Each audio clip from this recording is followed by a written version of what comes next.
Mercy Greaves did not raise her voice when her husband told her the patterns were his. She set down her fork, looked at Phineas across the length of the dinner table, and said simply, "I see." Then she folded her napkin in precise thirds, placed it beside her plate, and excused herself. She packed in 20 minutes. It was not the first time she had considered it, which was, perhaps, why it came so naturally. The movements of a woman who had rehearsed this, without ever allowing herself to fully believe it would happen. One traveling bag, her warmest coat, her sketchbooks, the tin of pin money she kept behind the loose brick in the bedroom fireplace. 6 years of small savings. Not much, but hers, clearly and entirely. Phineas found her at the wardrobe. "Mercy," he said. He had followed her upstairs, which surprised her. She hadn't expected that. The sale was a sound business decision. Ridley's of London is the finest cloth merchant in the country. This is good for the mill. She did not look up from her folding. "The decision was yours to make," she said. "I understand that." "Then I don't see why." "Because they were my patterns, Phineas." She said it without heat, which somehow made it worse. "Not the mill's patterns. Mine. I drew the first one the winter we married, when you were in Leeds and I had nothing to do but sit in this house and teach myself. I drew 300 more after that. 6 years of work. 6 years of patterns that built the Greaves name into something merchants in London specifically ask for by name." She turned then. Her eyes were very clear. "And you sold them, without asking, without telling me, and when I raised it at supper, you said they belonged to the mill." He opened his mouth. "Do they?" she said quietly. "Is that what you actually believe?" Phineas Greaves was not a dishonest man. This was the most important thing to understand about him, and also, in certain ways, the most damning. He was not dishonest. He was simply a man who had never examined the boundaries of what he considered his. The mill was his. The house was his. He had married Mercy Blackwell because her father was a respected man in the cloth trade, and because Mercy herself, at 22, had impressed him with her quiet precision and the steadiness of her attention. He had provided for her. He had been faithful. He had given her a fine home in Harwich and a position in Yorkshire society that her family, respectable but not wealthy, could not have managed alone, and in the unexamined way of certain men, he had believed this was sufficient. He had not noticed the patterns beginning. He had not noticed them growing into something that gave the Greaves mill its particular reputation, the intricacy, the color combinations that no other Yorkshire mill was producing, the way buyers from London began requesting Greaves cloth specifically because of how it looked. He had assumed the designs came from somewhere reasonable, the design house in Bradford, or the new man he'd hired in spring. He had not thought to ask. He had not thought, in 6 years, to ask his wife where the designs came from. "I made an error," he said at last. The words sat awkward in his mouth, like something he'd been taught to say rather than something he'd learned to feel. "You made several." She lifted the bag. "Good night, Phineas." "You can't leave in the dark." "I've been told it's 12 miles to my Aunt Rosina's. The moon is up." She moved to the doorway. He stepped aside. Not to stop her, but with the particular helplessness of a man who does not yet know what the situation requires of him. "If you need the patterns," she said at the threshold, "the originals are in the wooden box, under the window seat in my sitting room.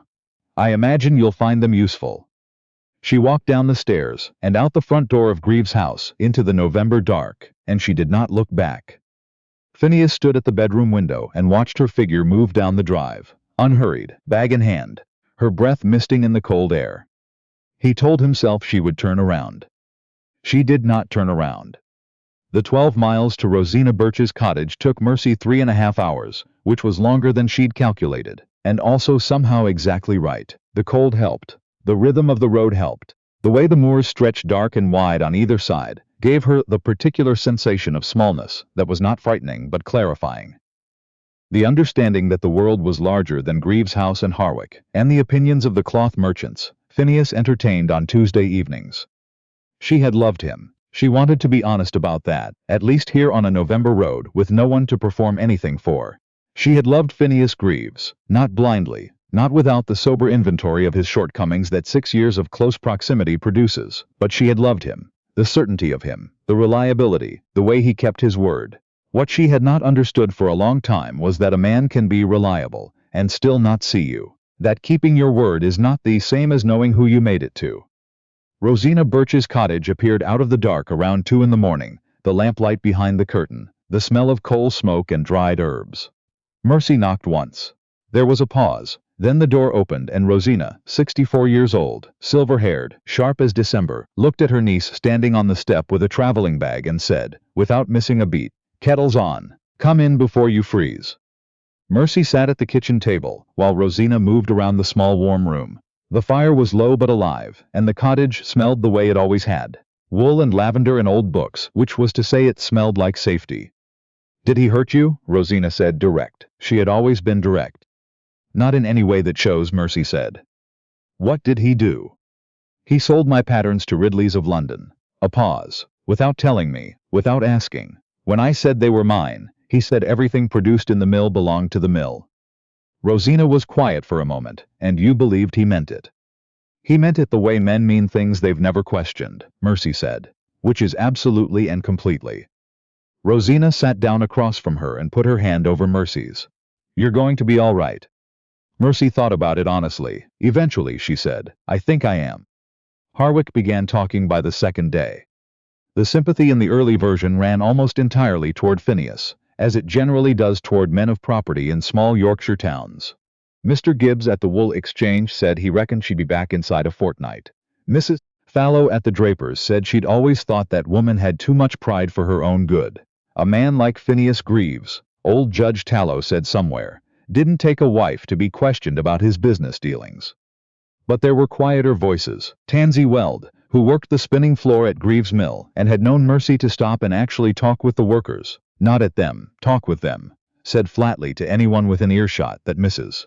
Greaves had been keeping that floor running for years through sheer force of attention, and that Phineas Greaves had taken it as the natural order of things. Mr.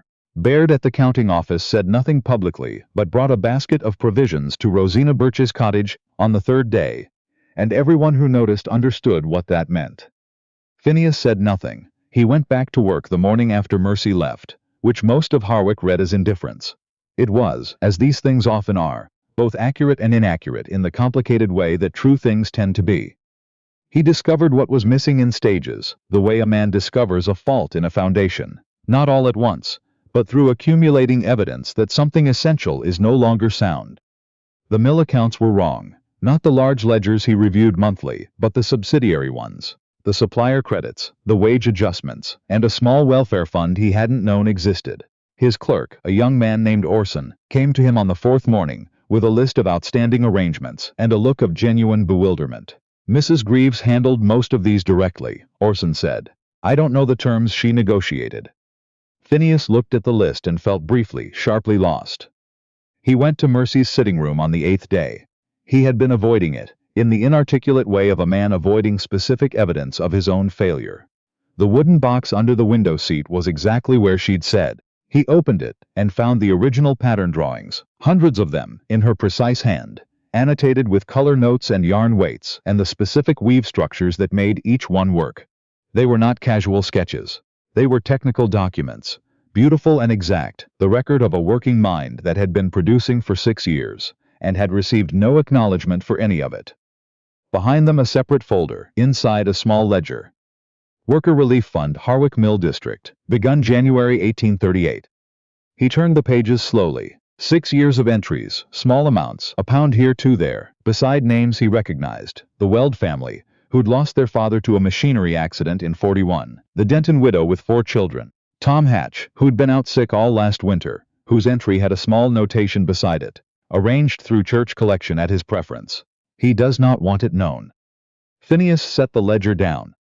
He sat at Mercy's desk in Mercy's chair and stared at the wall for a long time. He had known she was capable. He had valued that capability the way a man values reliable equipment, practically, without tenderness. He had not known she was this. He had not known that while he was managing the mill and maintaining his standing at the Harwick Wool Exchange, Mercy had been quietly building something alongside it. A parallel world of attention and care that touched everything around him, without his ever once wondering where it came from or who was doing it. He went to see her on the 14th day. Rosina opened the door. She looked at him with the measuring expression of a woman who had formed her conclusions early and was prepared to revise them but had not yet been given reason to. "Phineas Greaves," she said. "State your business." "I'd like to speak to Mercy," he said. "If she's willing. If she isn't, I'll go. I'd like her to know I'm asking." Rosina looked at him for another moment, "Wait here," she said, and stepped back inside. He stood on the porch and looked out at the moors in the gray morning light, and felt, very distinctly, like a man who had misread the terms of an arrangement he thought he understood entirely. Mercy came out. She had been working. Her hands were still faintly stained with the iron gall ink she used for fine detail work. She looked different here, not diminished, something closer to the opposite. "Phineas," she said, not warm, not hostile. She sat in one of the porch chairs and gestured at the other. He sat. They were quiet a moment. "The supplier contracts," he said at last. "Orson tells me you renegotiated terms with the Bradford dye house." "The new terms are in the correspondence file in the lower desk drawer," she said. "Your contact there is a woman named Mrs. Daw. She responds better to written inquiry than in person. Orson will find that useful." A pause. "Mercy," he stopped. He had prepared things to say on the ride over. They seemed poorly suited to the specific reality of sitting across from her. "I found the pattern box." She looked at him steadily. "I found the welfare ledger," he said. The moors were very still. A curlew called somewhere in the gray distance. "Why didn't you tell me," he said, "about any of it?" "I told you about the dye house contract twice last year," she said. "You told me to handle it. I mentioned the Weld family the winter after the accident. You gave me £1 and went back to your correspondence." She held his gaze. "I stopped telling you, Phineas, because telling you and you hearing me were not the same thing. I learned to work around the difference." He didn't answer. He wanted to say he hadn't realized, which was true, and something stopped him. The recognition that not realizing is not the same as being innocent of it. "Why did you come?" Mercy said at last. He opened his mouth, and then, in a way that surprised him, he said something without calculating at first. "I don't know exactly," he said. "I know the accounts are complicated without you. I know the patterns are yours, and I should have seen that from the start and I didn't. I know," he stopped. "I know that the house is very quiet. In a way it was never quiet before." Mercy looked at him. Her expression was careful and sad and very clear. "That's honest," she said. "I'll give you that." She stood. "Write to Mrs. Daw before month's end," she said, "and look at the Bradford invoice for October. There's an overcharge on the Indigo shipment that wants correcting." Mercy. "Good morning, Phineas." She went inside. The door closed behind her, not hard. He rode home the long way, through the gray November fields, and the thought that rode with him the whole distance was the expression on her face when he'd said, "I know that the house is very quiet." It was the most honest sentence he had said to her in 6 years. He understood, finally and without comfort, that this was precisely the problem. The trouble with Denholm Stroud began in the 3rd week after Mercy left Greaves' house. Stroud owned the Hartfield Mill, 3 miles east of Harwich, and had for several years been pressing against the smaller weavers and dyers, who occupied the land between his property and the river. He was a careful man, methodical in his ambitions, the kind who moved by pressure rather than confrontation.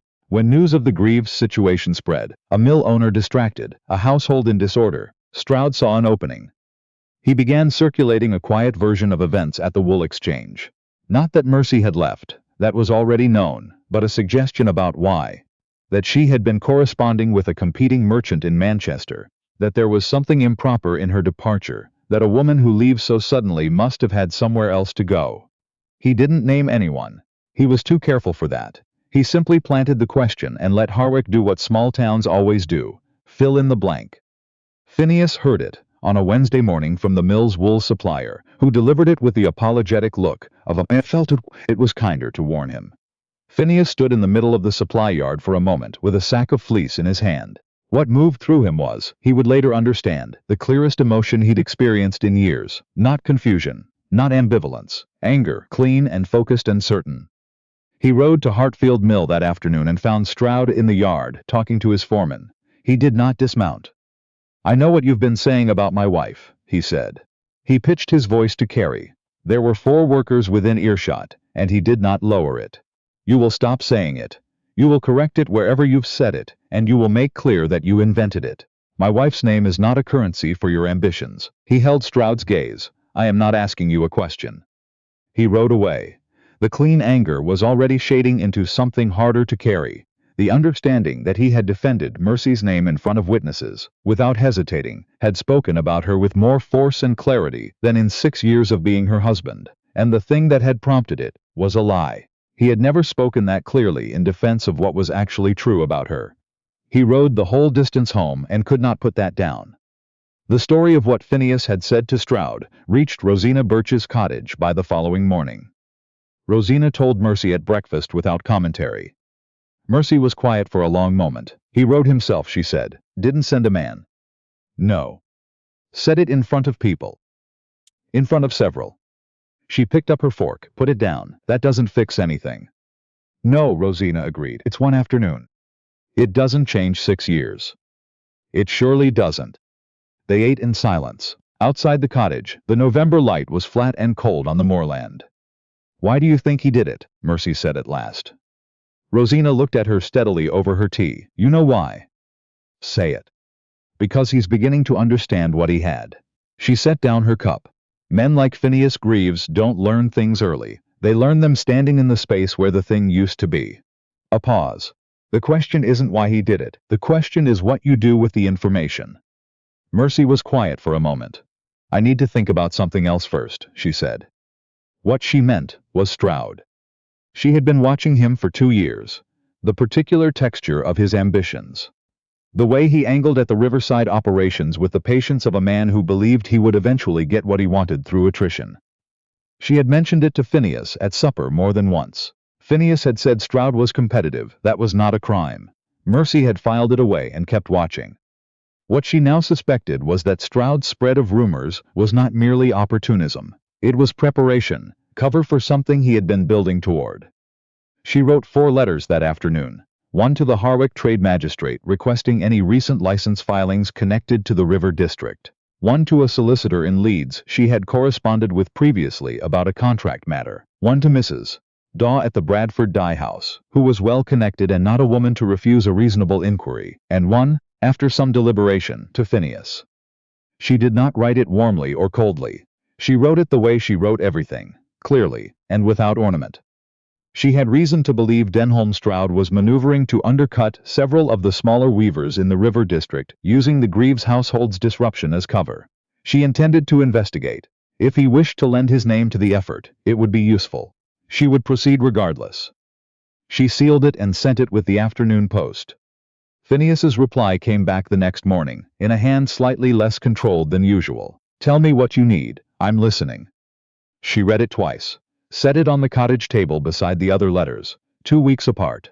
And already he was writing sentences she wouldn't have expected from him at the start of autumn. She did not let herself feel too much about that. There was work to do first. The work took 3 weeks. What Mercy found, with the lead solicitor's help and the records from the trade magistrate, was a pattern. Stroud had been filing quiet challenges to dating licenses of 3 smaller weavers in the River District, using an obscure clause in a decades-old charter to suggest their operations were non-compliant. The challenges were not frivolous. They were carefully constructed to require a legal response that small operators couldn't afford, designed to drag long enough that the affected families would settle rather than fight. 2 of those families appeared in Mercy's welfare ledger. She understood immediately what it required, not a letter. An appearance. The Harwick Trade Association met on the first Wednesday of December in the upper room of the Wool Exchange, a building that smelled of years and tobacco, and the self-importance of rooms where men make decisions about other men's livelihoods. Mercy had been in that building twice before, both times accompanying Phineas. She had sat and observed and had understood, in the way she understood most things, exactly how it worked. She came back on a Wednesday morning with a leather satchel of documents and Tansy Weld beside her, because Tansy had witnessed one of Stroud's earlier pressuring campaigns against a Riverside operator and was willing to say so in front of the association. The chairman, a large man named Mr. Foss, who had been running Harwick's trade proceedings for 18 years, looked up when Mercy came in and said, with the automatic uncertainty of a man encountering something he hadn't prepared for, Mrs. Greaves. We were expecting Mr. Greaves to. My husband is aware I'm here, Mercy said, setting the satchel on the table. I conducted the research. I'll be presenting it. She smiled at him, pleasant, precise, entirely unmovable. Shall we begin? Foss looked at the documents. He looked at Tansy. He looked at the door. The door did not produce Phineas. He cleared his throat. Begin, he said. She spoke for 35 minutes. She walked them through the charter clause Stroud had been using. The historical record establishing it had never applied to licensed river district operations, and the pattern of filings that demonstrated coordination rather than coincidence. She produced signed statements from two of the affected families. She produced Tansy's account of a direct conversation with Stroud's solicitor that made the strategy explicit. When she finished, the room was quiet. Then an older member at the far end of the table leaned forward. Mrs. Greaves, this correspondence with the lead solicitor, when did you initiate it? 3 weeks ago, Mercy said. On whose behalf? On behalf of the affected families, she said, and on behalf of this district. They are part of it. Foss looked at her for a long moment with the particular expression of a man recalibrating, not unkindly, but with the visible effort of adjusting an assumption he'd held a very long time. We'll need a week to review this properly. Of course, everything is indexed. The relevant charter sections are marked. She stood, extended her hand, which visibly surprised him. He shook. Mrs. Greaves, Foss said, as she was turning to go. Does Mr. Greaves know the extent of what? He does now, she said and left. Phineas was waiting outside. She stopped when she saw him, not startled, but stilled, the way a person goes still when something arrives they weren't certain to expect. He stood to the side of the door with his hat in his hand, and everything about his bearing was different from what she was used to. Less like a man who owned a significant portion of Harwick's trade, and more like a man uncertain of his footing. I thought you might need a witness, he said. Someone who could speak to the charter history if Fossey pushed back. I know those records. He paused. I should have sent word first, I didn't think. It's all right, Mercy said. Foss didn't need you. She came down the last step to the same level with him, but thank you for coming. The silence between them was the particular silence of two people who have a great deal to say, and have not yet found the right angle of approach. How did it go? He said. Well, I think the documents are solid if Fossey reads them properly. Phineas nodded. He was looking at her steadily, without the managed reserve she'd spent 6 years reading past. This was Stroud, he said. I believe so. The pattern is clear. I've been speaking to my own solicitor, he said. There may be grounds to pursue him separately if the association rules for the family. A pause. You were right about him. 2 years ago at supper you told me his interest in the Eastern contracts was strategic. I said it wasn't a crime. He held her gaze. I didn't take it seriously. She remembered that conversation. She had said it carefully, as she said most things to Phineas, calibrated not to seem as though she was overstepping. He had moved on, and she had filed it away and acted on it herself, because acting on things herself had long since become easier than waiting to be heard. You were right, Phineas said. He didn't ask her to release him from that. He simply said it. I'm not asking you to tell me it's fine. It wasn't fine. That stopped her slightly. Mercy, he said, I'd like to talk. Not about Stroud, not about the accounts, about us, about what I haven't been able to say for 3 weeks. He turned his hat in his hands. I don't have the right words, but I'd like to try. She looked at him for a long moment.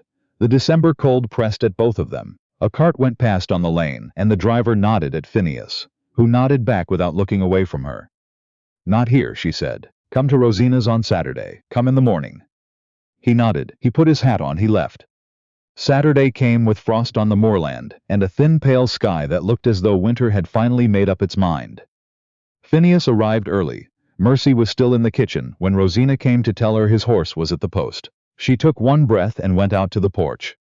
He was seated in the chair she'd gestured at on his first visit, hat on his knee, coat collar turned up, no papers, no practical purpose, just himself.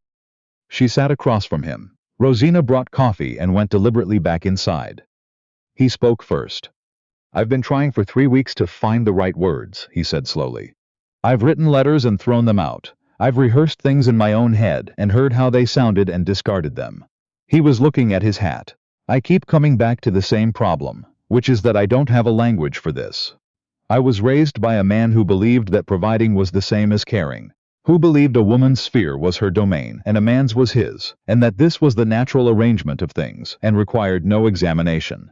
He looked up at her. I believed it too. I built a marriage on it. And I am sitting here, at 38 years old, understanding that the belief was wrong and that it cost you 6 years I cannot give back. Mercy was very still. I heard what you said, he continued. The night you left, when you said the patterns were yours. I answered it in the only way I knew how, which was to say they were the mills, because in my understanding everything of value that came out of that mill was the mills. I didn't hear what I was actually saying. He stopped. I understood it about 2 hours after you walked out the door, and I have been sitting with it since. He set his hat on the porch railing. Tell me 3 things, Mercy said quietly. He looked up. What? 3 things about Mercy Blackwell. Her voice was even without edge, a question she genuinely needed answered. Not Mrs. Greaves, not the woman who manages your accounts. Mercy Blackwell. He was quiet. She watched him think, not scramble for an answer, but genuinely search, with the visible effort of a man finding his way towards something he has not organized before. You count the window panes, he said at last. She hadn't expected that. I'm sorry? When you're working through a problem, you stand at the window and count them. Top row first, then the bottom. I noticed it the first winter we were married.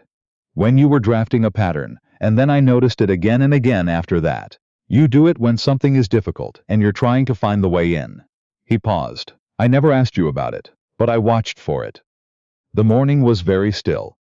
Second, he said, you go quiet before you say something true, not before everything, before the things that are truest. Your voice drops and you wait a beat, as though you're making sure the sentence is right before you release it. He met her eyes. I spent 6 years reading that silence as coldness. I was wrong. It's the opposite. It's where your precision lives.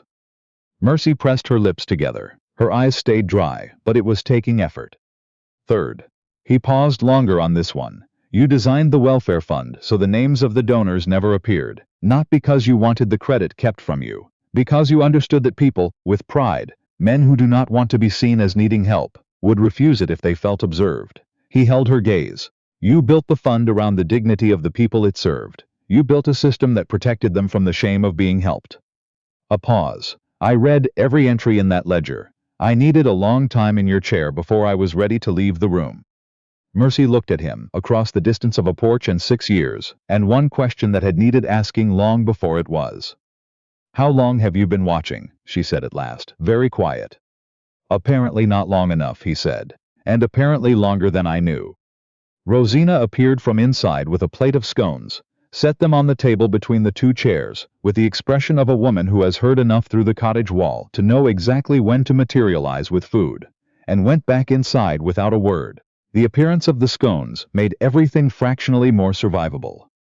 Mercy reached for one. Phineas reached for one. They ate in silence for a moment, not the terrible kind, but the kind that belongs to 2 people who have just said true things and are giving them room to settle.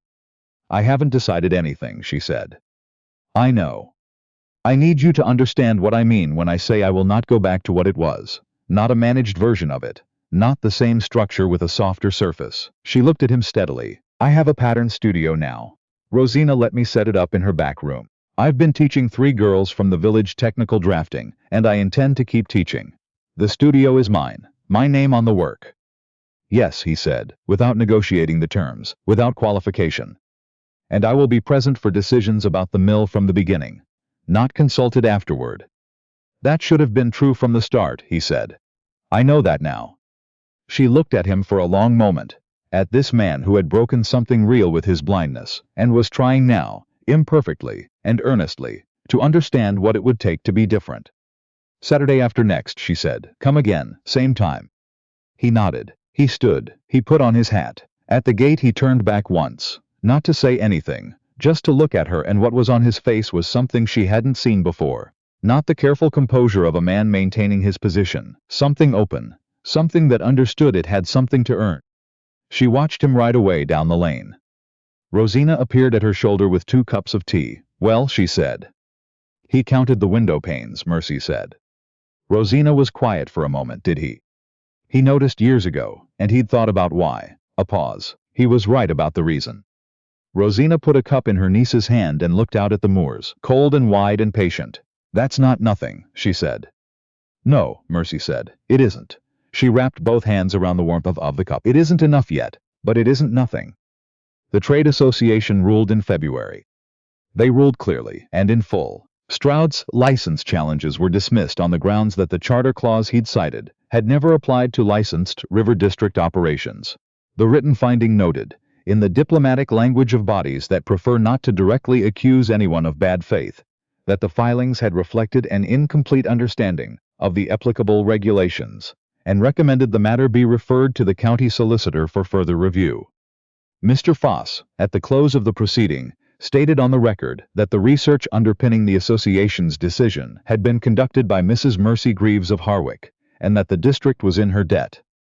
Tansy Weld, sitting in the public gallery, let out a breath so forceful that the woman beside her turned to look. "About time," Tansy said, to no one in particular.